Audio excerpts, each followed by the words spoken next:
a lot of people understand when you say an MSP should be treated like a partner, not a customer. That's a subtle but hugely important distinction. What do you mean by it? Because I think other people might say, What's the difference?"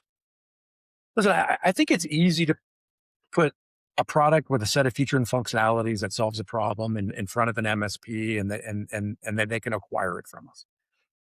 But at that point, they're just a customer. What I mean by treating them as a partner means that we've got folks that are tied to them as a partner that want to know them. They want to know what they're trying to do, what markets they're going after, what are they doing from a service catalog perspective? What are they offering in the marketplace? Are they interested in us helping them create new offerings with them? Helping them understand that maybe we can take a look at their profitability and help them find ways to be more profitable.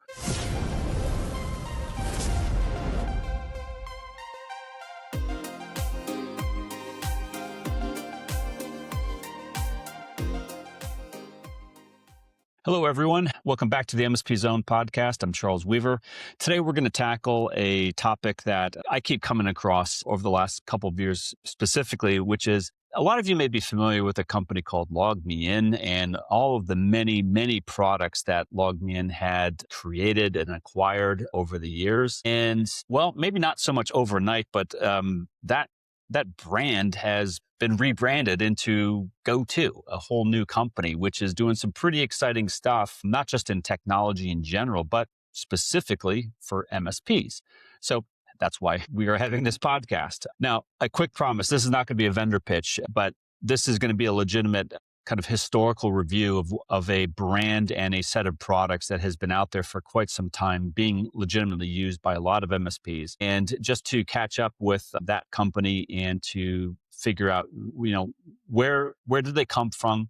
Where are they now and where are they going? Because I think that that's incredibly relevant from a vendor ecosystem standpoint, because there's a lot of MSPs who are looking for new and exciting tools and technologies. Maybe they're, a little dissatisfied with what they currently have and they're just looking to expand. So I think that this is a perfectly relevant topic to be tackling on the MSP Zone. And to help us with that monumental task, I'm joined by Steve Shattuck, GoTo's channel leader focused on partner ecosystems, channels, MSPs, alliances, and how GoTo engages the partner community globally. We're going to be talking a lot about their brand, a lot about their products, what they're doing, what they're seeing in the MSP space, get some of Steve's takeaways on MSP trends within their partner ecosystem, and then we'll finish with some exciting news about GoTo and MSP Alliance and what we're going to be doing jointly in 2026 to promote cyber hygiene, cyber and MSP maturity and compliance best practices for the profession. Steve, welcome to the MSP Zone. Hey, good afternoon, Charles. Super excited to be here and for the introduction, and always loved the opportunity to kind of chat about where LogMeIn came from and where GoTo is going. Thrilled to be here. So, full disclosure, I mean, I did. We did a lot of work. I did a lot of work specifically with LogMeIn at your headquarters in Boston. Fantastic facility there. You still have that, right? I think. We do. We have a fabulous facility down in the waterfront area. And so, Yep. it's such a great place for folks to work at it because you've got restaurants and places to go in the evening. And it's just in such a historic location. Yeah, great building. Yeah, no, it really is. If you've never been there, well, make an appointment first, but you could drive by and check it out. It's a pretty cool building and a pretty cool area. Look, a lot of people know LogMeIn. I knew LogMeIn. I did a lot of work with LogMeIn. Could you just give us the 30,000 foot view of what happened? Because there was a lot did happen, and people may have, and you had a lot of you have a lot of brands, a Yep. lot of products. Yep. What did happen? I guess let's start there. Great question. So, but I get that all the time, right? When we're bringing the LogMeIn brand back out, and I hear it from a lot of people. Oh, I used to work with LogMeIn. I love LogMeIn. I didn't know you guys were still around and things like that. And which it's not the greatest thing to hear. I didn't know you guys were still around. But LogMeIn has a long history of providing enterprise grade remote support solutions for going back 20 years. 20 years plus. In 2016-17 timeframe, we merged with Citrix GoTo. And so the GoTo meeting product portfolio and stuff within Citrix, we merged with them. And a couple years later, we were acquired by PE. And so then, as happens when you get acquired by PE, a lot of decisions gets made in terms of how you're going to align the product portfolio and the strategy and branding. And the decision was made to go to market with the Go-To brand. And so the LogMeIn products were rebranded as Go-To products. The market didn't love that idea. They didn't love that the LogMeIn products were rebranded as Go-To. And we heard it, and we heard it consistently. In one part of the market, the Go-To brand has got extremely strong brand recognition. And in another part of the market, the LogMeIn brand had really strong market recognition. And in 2025, we decided to bring the LogMeIn brand back. And so if you look at GoTo, GoTo is the parent company, and we have the GoTo unified communications collaboration side of the business. So all of the legacy collaboration software, unified communication software is all still GoTo branded. Absolutely world-class unified communications products. But then we brought the LogMeIn products back for our IT-centric focus products. So we used to have a bunch of products. We're now consolidated around really two kind of go-to-market motions. On the enterprise remote support side with LogMeIn Rescue, which has been our flagship enterprise grade, really the de facto standard in that space for remote support. And Resolve, of which Resolve MSP is a skewed version of Resolve. Resolve being our all-in-one ITSM platform for unified endpoint management and MDM and all those kinds of things. So it's on the LogMeIn side, and we're super excited to bring the LogMeIn brand back. We've brought it back at a few trade shows recently, and people seem to be really excited about seeing that brand back. So that gets me pumped. So now moving forward in 2026, we're really taking our two main products to market under the LogMeIn brand, LogMeIn Rescue and LogMeIn Resolve, of which LogMeIn Resolve MSP really is been tailored and focused on the MSP space. It's not a bad problem to have when you have two brands that are equally viable and valuable. I mean, when I think of it, it's not a bad problem to have. No, it's not like that. They both have great brand recognition. I haven't met anybody who hasn't heard of GoTo or LogMeIn in the tech space. I think we just kind of confused the market for a while about what we were kind of doing with the portfolios and with the names. But I feel confident we've kind of sorted it out, and I think moving forward we won't have that confusion. So, all right. So you have what I may call the not VoIP, but communications side of the house for that. Maybe the more telephony Correct. focused channel company, and then you have maybe the more data side of the house with legacy IT remote managed tools there. Is that a fair division of those two brands right now? Exactly. No, you're spot on, Charles.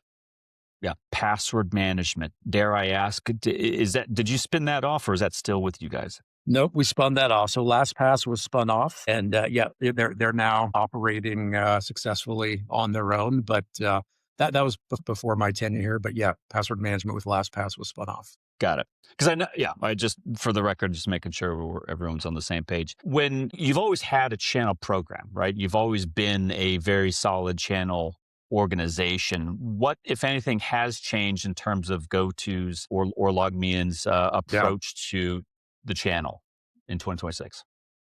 great question. One that I'm obviously deeply passionate about because that's a part of the business that I own, and that I'm just knee deep in every day, sometimes all day. What we made the decision to do was really create two tailor-made world-class partner organizations focused on the unique needs of the segments we're going after. Prior to my arrival, we had one partner program that kind of covered both the unified communication side, the telephony side, and the ITSM side. And it was a great program. In fact, my peer on the GoTo side, Michael Day, just won a Channel Chief Award from CRN. His program just won an award from CRN. And so massive kudos to him and what he's been able to build over there. But one of the reasons I came to GoTo on the LogMeIn side, Charles, was to help build a tailor-made partner channel program for the LogMeIn product portfolio and the unique needs of our partners on that side. And so when I say partner, I mean traditional VAR, GSIs, MSPs, as well as tech alliance partners, whether they be OEMs or ISVs, and created a comprehensive strategy across all of those. And so we've been redesigning for the last few months our partner programs, and we're going to start rolling them out here in March. We're going to launch we're going to launch a new VAR program in the beginning of March. We're going to hopefully launch a new MSP program in April, and then follow that on quickly with the GSI program. And what that means, like one of the things that we haven't done well is really kind of document and codify a program and tiering and discounting and what you get for being part of the program and what we're going to do from a co-branding, co-marketing. What are we going to do to help spotlight your business? What are we going to do in terms of going out and getting involved in marketing events together? What are we going to do in providing ongoing training support for you? All of that stuff is now being bundled together in new programs focused on each one of those segments. So we'll provide those benefits to the VAR community, to the MSP community, and the GSI community. And I'm pretty excited about what we built, and excited to launch those next month.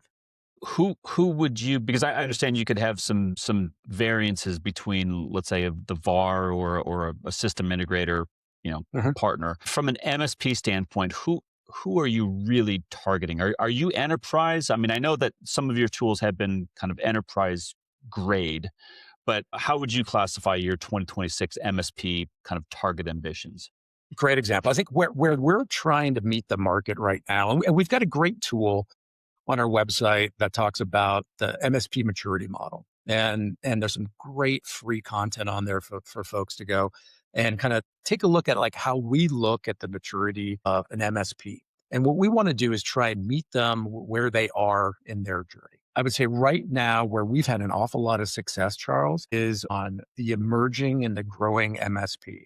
The folks that are either kind of just jumping into the MSP market, or they've been in it for a while, but now they're ready to really kind of grow to that next level. There's some folks that play at the enterprise MSP level really, really successfully, and we think that where we can add value in the marketplace right now is in that emerging and growing MSP space, and that's where we've seen the bulk of our success here in the first year. As you are looking at the vendor community to MSPs as it stands today, over the last 10 years, undoubtedly there's been change, right? Yeah, There's been private equity infusion into a lot of the vendor platforms. I don't want to name, pull anyone out, but there's been some good progress. Not all of it's been positive. So I think that there are lessons to be learned. Are there any lessons or takeaways that you or your team over at GoTo are taking away from the last 10 years and saying, hey, look, we could probably do this better as we approach MSPs kind of, moving into the new year? yeah, yeah. I think you're being trying to be a little nice in terms of how you're describing some of the changes over the last few years. But listen, there's been a lot of consolidation in the space. There's been some good consolidation and some consolidation that maybe people have felt a little strong armed in certain ways in terms of technology decisions that they've got to make. And we absolutely don't want to take that approach. We want to provide what we think is an all-in-one solution into the MSP space where they can pick and choose the features and functionality that are working for them where they are in their journey. And we want to make it simple to use and adopt. We don't want it to have to be a science project to adopt a new technology. And we don't want to force somebody to have to own 100% of what we have to offer. Right. If you have an RMM solution that's working well for you, but that you're really searching for an MDM solution, we'll come in and support you there, and vice versa.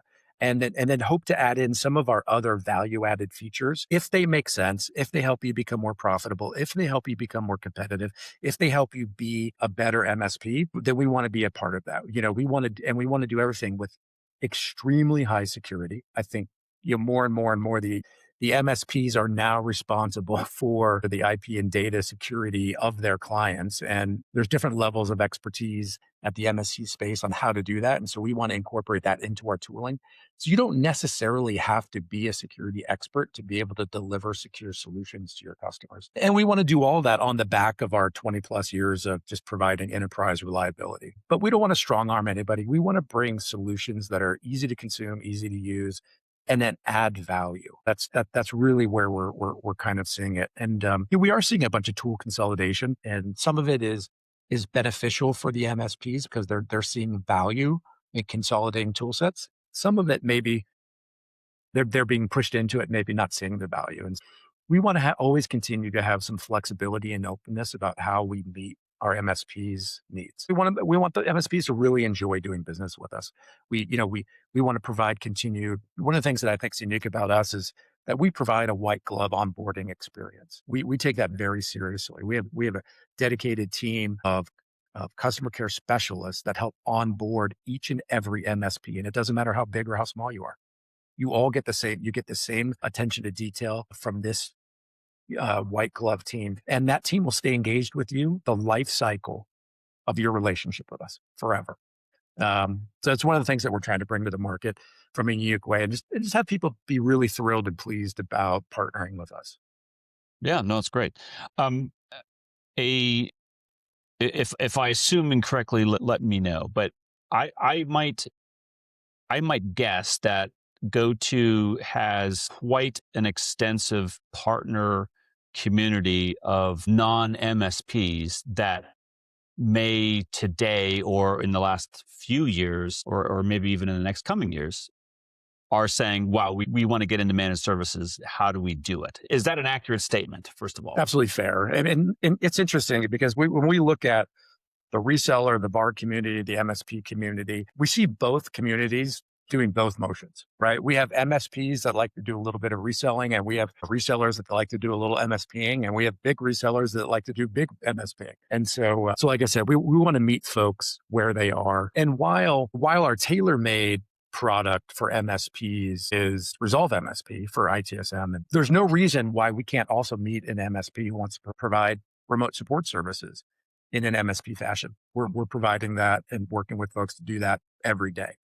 And while our primary kind of MSP motion is around Resolve MSP, we're still doing it with Rescue as well. I mean, that's actually a really good position to be in because if you see like the big three MSP platform vendors, I would say most MSPs would characterize their recruitment strategies as stealing from the other two, right? They're all trying to take from each other. But you're in a position where you might have some non-committed VARs or resellers or SIs that are just out there big enough in their legacy model that they could sustain themselves historically, but now they really have customers maybe pulling them into managed services. That's a huge opportunity for you guys. Oh, no doubt. Actually, one is, you know, maybe in 2 months, you and I can reconvene, and I can tell you a story about one that I'm working on right now with a large reseller who has a large MSP practice that they're trying to launch a completely new service into the marketplace with us, combining us and another large SaaS provider in the marketplace. Um, to really bring value to the market into the mid market, which was previously being, previously just being focused on the enterprise. How do you bring some of these enterprise software components and features in an integrated way into the mid market and make it affordable and consumable? And I think that's going to be a great opportunity for these VARs to get into the MSP space. If you look at again the legacy, the traditional MSP vendors who went through a lot of consolidation, there could be realistically a claim made that they were trying to be a Swiss Army knife. They were trying to be everything and have a tool, every single tool that you could possibly imagine. Yeah. I don't know necessarily if that's the best approach, but I asked that of you. Is that your Yeah. approach? Is that No, GoTo's approach, or how would you no. characterize that? No, I would say definitively it's not our approach, right? I mean, like a lot of it comes down to a few questions you've got to ask yourself. One, what do you have in terms of scalability of development and engineering resources? Or what can you actually bring to the market? What development and engineering capacity do you have? And then do you want to bring a bunch of middle of the road products to the market, or do you want to bring a few world class products to the market? And our approach is the latter. We want to bring a few world class, feature rich products to the market. There's some things that we're not going to do. We are not going to build our own PSA. We're not going to build our own backup solution. But what I do is I do have an integration with other PSAs, and I will continue to expand my ecosystem of PSAs that I integrate. I will continue to add the ability to integrate into invoicing systems. I've currently got a really strong partnership with Acronis on the data protection and endpoint security. So we actually have a fully integrated OEM partnership with Acronis. And so with Resolve, we actually have a data protection suite that you can actually purchase in conjunction with Resolve as a fully integrated backup DR endpoint security platform as well. We can't build that. And the time and effort to go out and build a PSA is unrealistic. So my perspective would be, let me go out and partner with best of breed in that space. Let me focus on my core competencies and make sure that I deliver a world-class RMM solution, a world-class MDM solution, a world-class support solution with some really, really compelling AI features built into it. That's where I'm strong. And then I'm going to go partner out into the ecosystem to gain scale in those feature sets that I'm not going to build. Yeah, no, it's real. I think that that is a sensible, practical approach in 2026, and yeah, one that reflects a best of breed approach of IT procurement for a lot of MSPs that I talk to. What are your partners, the MSPs you're talking to? What's on top of mind for them in 2026? Yeah. I mean, listen, like there's a few things that are always top of mind for MSPs. How do I Outside of more grow? money, Yeah. How do I grow? How do I grow? And how do I get myself more profitable? How do I make more profit and how do I grow? And I think part of it is making sure that you're delivering really compelling solutions out into the marketplace. And then the question comes back, like, how do you do that? And I would say some of the conversations that we get, we talked on one of them, tool consolidation. It's a conversation that comes up all the time. Can we replace two or three higher priced tools with maybe one middle priced tool? And yes, we can. Another question that we get asked is like, how do we start incorporating good security practices into everything that you do? Security just can't be an afterthought anymore. It has to be incorporated from day one into everything you do. And then how do I leverage AI? We get that a lot. Like AI is obviously agentic and generative AI is in a massive hype cycle right now in every industry, right? I mean, I don't think we've seen a hype cycle like AI since maybe the cloud boom. And everybody's got to have an AI strategy. For us, our strategy is that our customers and our MSPs shouldn't have to know anything about AI. What they should be able to do is benefit from the outcomes of AI that we're going to build for them. And we'll handle all the sausage making, Charles. You don't have to know what's going on behind the scenes, but the benefits that you're going to see are going to be incredible. And I know we didn't want to turn this into a product-y kind of thing, yeah, but there are some really cool things that we're doing in the AI space that whether it's with us or another vendor, that I think our MSP should have expectations that when people say it's AI powered, which is quickly becoming one of my most annoying phrases is to hear AI powered. Because really, I don't really care what's powering it. What our customers need to know, what is the outcome? What am I going to get out of it?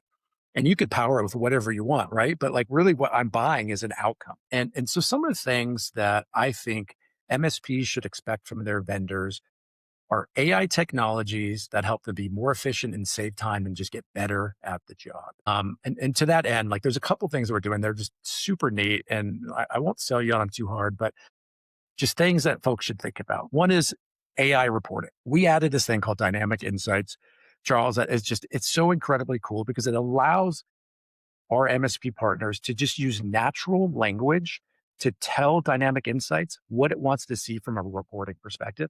And it'll create dynamic on the spot reports just from natural language. It's really, really impressive. And then one that I think a lot of people are doing is trying to figure out, all right, how do you use AI to create virtual technicians to offload some of the easier to solve tasks, but have it just really easily integrated into your platform. And then in terms of saving times, one of the things that has really been adopted really quickly are our AI session notes. And so the entire time that somebody's having a session with an end user, we're actually tracking everything that's happened during that session. We're taking screenshots, we're monitoring the dialogue, and we will actually create a written session note for that technician. And all they have to do, they can look at it. And if they like the way it looks, they can accept it and they can import it into a separate knowledge base or whatever they want to do. Or they can modify it. But it's generated automatically and it just saves so much time. And oftentimes, if you're into a 20 or 30 minute session, do you really remember what you did the first 5 or 10 minutes? Right. Often not. And so we're doing that. And we will take those session notes if you want, and we will actually turn those into knowledge base articles for you as well. Uh, to again just help save time. And listen, we've got 3 or 4 other really, really compelling AI features that we could go into. But again, we don't want to make this a product pitch, but I want MSPs to know there are really, really cool capabilities for AI in the marketplace that can have demonstrable outcomes for you. So it's not just a buzzword. It's not just, somebody saying it's AI powered. It's got to provide something that saves me time, helps me be more competitive, make more money, and expect that of your vendor. Whether it's us or anybody else, expect that of your vendor. I agree with that. I think it's easier to find products that aren't involving AI right now than to focus on everything else, which is because I think it's the vast majority of tools, soon to be Yeah. 100% of tools. Yeah. I want to talk about how your approach to, because MSPs listening, watching this might be saying, okay, well, because again, if they're embedded with one of the big three and they get approached by the other two, the natural pitch is, hey, we want the entire business, whether they're going to get it or not, but they know ultimately that they're going to be tried.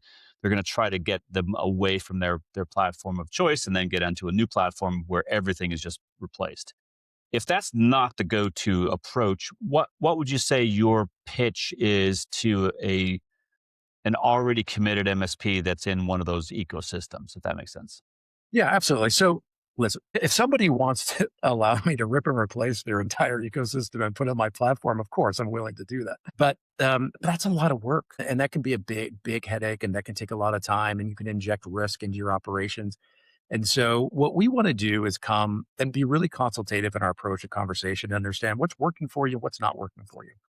And if there's parts of your operations either that you don't have that we can add in, or that just don't seem to be working for you, we're not going to ask you to rip and replace everything. We will work with you to provide the capabilities that you need. If there's other parts of your tool set that are working just fine, it's not responsible for us as vendors to expect every 2 to 3 years for somebody to completely retool their operations. It's just not efficient. But that's kind of been the game for years, right? Is for us to come in and expect everyone to switch everything over to me. If you don't have a working MDM solution, I can come in and just do that for you. If your RMM solution is left leaving something to be desired, I can come in and do that for you. If you'd like to see what some of our AI tooling can do for you, yeah, let's just work on that. If maybe your endpoint security and your disaster recovery and backup, is it living up to everything? We can solve that need for you, and you don't have to adopt my entire platform. Yeah, and it sounds like you already have. You mentioned Acronis and some other strategic partners. I would assume that you have a pretty good strategic partner community of people who are complementing go-to technologies that you just don't want to invest in for whatever reason. Yeah. So part of what I'm doing over here is actually taking a step back and taking a look at all of our current ISVs and partnerships, and identifying which are the ones that we want to double down into, which are the ones that we really want to invest into, which are the ones we want to move from more just an ISV and into a true partnership. Having an integration is one thing. Having a partnership is a totally different thing. And then getting really prescriptive about how we kind of evaluate that over time, where we're spending our field time and where we're spending our engineering time, to make sure that we're building compelling partnerships that make value and make sense in the marketplace. And then always looking, right? We're always talking. We're always looking for folks that see value in our platform and see value in either us integrating with them or them with us, and see if we can build a better together story with folks. And so we're selective about who we partner with, but we want to be really, really focused on building the right partnerships moving forward. Discipline. Yeah. I Yeah. like it. Yeah. Um, so you've got the two brands that are kind of back together, sharing the same tent. You've got a good array of products, and I'm assuming legacy happy partners. So you guys are global, right? I mean, I'm pretty Correct. sure. Yeah. Yep. Okay. Yep. We're global. We operate in every major geo. We have uh, teams throughout Europe, obviously North America, Latin America, South America, India. I'm actually jumping on a plane on Sunday, Charles, to head to India for a week, and and then heading to London and then Switzerland the week after that to visit with the teams. So yeah, we're all over. Well, Yeah, fun travel. When we talked and teased a little bit earlier. Go to an MSP Alliance. We're going to be working closely together this year on MSP compliance initiatives. The whole world is whether it's driven by AI, I think it's a relatively small portion of the story, but MSPs play such a vital role in today's cyber defensive makeup. And especially the smaller SMB focused MSPs, right? They are the only thing stopping the bad actors from getting into their clients, you know, um, networks and yeah. systems. Um, that that places on vendors like GoTo an incredible amount of kind of responsibility, because you guys are equipping these MSPs to go out into battle, as it were. And so this is I think this is a momentous part of the IT channel. Going back decades, we've all been kind of gearing up and getting ready for this moment in time. It seems like. No, I agree, and you're spot on, right? I mean, it's such listen, like there is so much threat activity happening out in the IT space, and it's only going to continue to accelerate, which is why we're excited to be partnering with you and in the Cyber Verify program, and to continue to look at the market in terms of how we can help our MSPs protect themselves and protect their customers. Whether the threat's coming from traditional hacking or from phishing or whatever it is, the threats, they just never stop. The MSPs, they're oftentimes their end users, their clients, they're not often sophisticated IT people, which is why they're using an MSP, and they're not doing anything from a threat detection or a threat remediation perspective. And so that burden is going to continue to fall on the MSPs. And we really want to be a part of it. So in a couple ways, one, our product has to be rock solid from a security perspective. Zero trust is a part of like everything that we do. And I think that incorporating zero trust technologies and zero trust methodologies is critical. And then being able to extend that out to the services that our MSPs can deliver, whether it be security at the endpoint or the mobile device, or really actually doing endpoint threat detection. We need to be able to provide solutions for them that they can easily deploy and provide that value to their customers. Do you think that the less MSP centric partners in your community, being more the resellers, the VARs, the SIs, maybe they do more project work, are they starting to sense the real potential for them to be more active in as a managed IT service provider with all these threats? I mean, do Yeah. you think No, does that make sense? yeah, absolutely. No, there's no doubt about it. I mean, whether they're providing it from a managed service perspective as an add-on service within their VAR or their reseller, or they're just adding to their portfolio of solutions, other vendors in this space, whether be the CrowdStrikes of the world or the Sentinel ones or whatever it may be, or the traditional perimeter security companies like Checkpoint and Palo Alto and those guys. They're adding those capabilities either into their portfolio of products they can sell or into their consulting services that they can deliver, if they're not even delivering it as a fully managed security service. Absolutely, they're seeing the opportunity to do that, which is another reason why MSPs should jump on the bandwagon and make sure that being able to speak the language and deliver solutions in the security space it's just critical for growth and success and sustainability of any MSP. So you have a vibrant global channel program, multiple strains of different styles of channel partners already. What are you looking at as a kind of a core metric of success for you guys in 2026? I mean, is it growing more the partner base, or is it seeing the maturity level of the existing partners evolve? Yes. So I've kind of got different KPIs and metrics and things that I'm looking at depending on the segment, right? And I would say in the traditional VAR reseller community, I think one of the things that I'd like us to do a little bit better job this year is making sure that we are partnered with the right VARs and the right resellers to deliver our solutions, and that our solutions have kind of some compelling offerings. One of the things that's interesting about our portfolio, whether it be at the enterprise level or at the mid-market level are our integrations. And I think bundled joint solutions of 2 or 3 different vendors together delivered by of our service provider just adds tremendous value. So I'd like to see a little bit more partnering with my ISVs and my partners within the VAR community. I'd like to onboard more VARs this year. I'm growing my VAR team. I'd like to onboard more VARs, and continue to expand that. Obviously, just growth, right? We want to acquire new customers.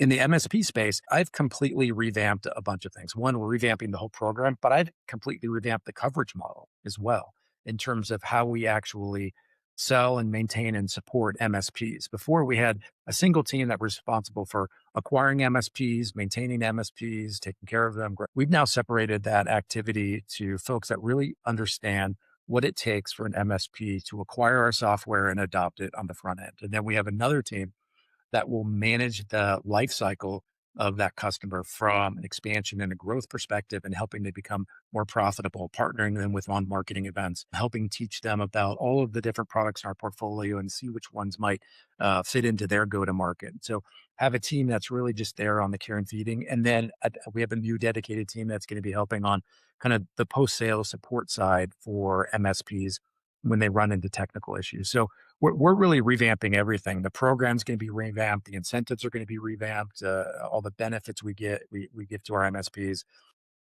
It's going to be a pretty exciting year for the MSP program this year.